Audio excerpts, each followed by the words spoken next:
Magluto tayo ng adobong puti at chop suey for dinner. 5 quarts mini wok, 7 quarts wok ang gamit kong kaldero. Start na natin. Tambak system lang yung adobong puti. Ilagay nyo lang yung inyong meat. Kahit frozen pa yan, okay lang. Full pepper, dahon ng laurel, add ng asin, add ng bawang. Next, yung ating chicken. Ilagay. Full peppercorn, dahon ng laurel leaves, or salt, and yung natirang bawang. Maglalagay na tayo ng suka. Add lang ng suka hanggang sa ma-half na niya. Pan na natin. At papakuluin lang natin to, papalambutin natin ng mga 1 hour.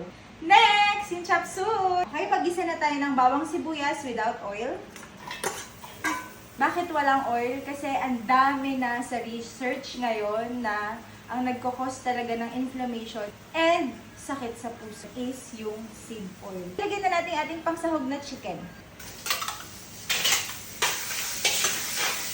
So ayan, luto na. Ilalagay na natin yung ating pampalasa na patis. Ilagay na natin yung broccoli at cauliflower. Tambak system. Itatambak ko na lahat ang ating gulay. Chicharon, string beans, young corn. Put everything. At yung ating cabbage. Haluin lang natin.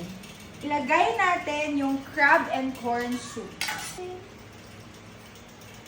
Ilagay na tayo ng oyster sauce. Lalagay na natin yung ating pampalapot. Luto na to. Ilalagay na natin yung quail eggs. Quail eggs. So, luto na yung ating adobong puti at yung ating chop suey. Tara, kain na tayo!